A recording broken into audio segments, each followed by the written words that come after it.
بسم اللہ الرحمن الرحیم۔ حضرت عمر فاروق کی شہادت۔ ایک دن حضرت عمر حج سے لوٹنے کے بعد مدینے کے بازار میں بیٹھے تھے کہ آپ کے پاس مغیرہ بن شعبہ کا غلام فیروز، جس کی کنیت ابو لولی تھی، آیا اور کہا کہ امیر المومنین مغیرہ نے میرے جسم میں ہر روز 2 درہم مقرر کیے ہیں، آپ اس میں کچھ کمی کرا دیں۔ آپ نے پوچھا کتنی رقم ادا کرنی پڑتی ہے؟ اس نے جواب دیا کہ قریب 7 آنا روز۔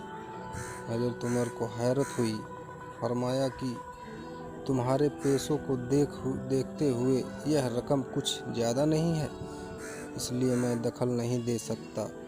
اس وقت تو وہ خاموش ہو کر چلا گیا، لیکن دوسرے دن صبح نماز کے وقت خنجر لے کر مسجد کے ایک کونے میں آ چھپا۔ صفیں ٹھیک کر کے حضرت عمر نے روز کی طرح نماز پڑھانی شروع کی تھی کہ اس ظالم نے چھپ کر حضرت عمر پر لگاتار 6 وار کیے۔ جب ناف کے نیچے گہرا گھاؤ آ گیا تو اس ہمتی خلیفہ نے حضرت عبد الرحمن بن عوف کا ہاتھ پکڑ کر اپنی جگہ کھڑا کر دیا اور خود زمین پر گر پڑے۔ قاتل نے اسی بیچ اور کئی لوگوں کو گھائل کر دیا اور آخر میں اپنے آپ کو بھی مار دیا۔ نماز ختم ہوئی، حضرت عمر رضی اللہ عنہ کی فوراً مرہم پٹی کی گئی، دوا دی گئی۔ گھاؤ بہت گہرا تھا، اس لیے وہ بہت تیزی سے نڈھال ہوتے گئے۔ لوگوں کو جب محسوس ہوا کہ معاملہ بہت نازک ہو گیا ہے، انہوں نے مشورہ دیا کہ اپنا جانشین مقرر کر دیں۔ ملک اور ملت کی تڑپ آپ کو آخری وقت بھی بے چین کر رہی تھی۔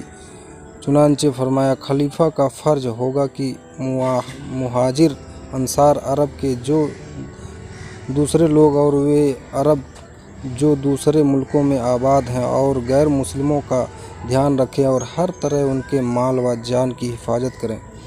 ان تمام نصیحتوں سے فارغ ہو کر آپ نے پھر اپنے بیٹے عبداللہ کو یاد فرمایا اور انہوں نے کچھ وصیت کی، پھر انتقال فرما گئے۔ انا للہ و انا الیہ راجعون۔ پھر حضرت عثمان، طلحہ، سعد بن وقاص، عبد الرحمن بن عوف اور حضرت علی نے آپ کو قبر میں اتارا۔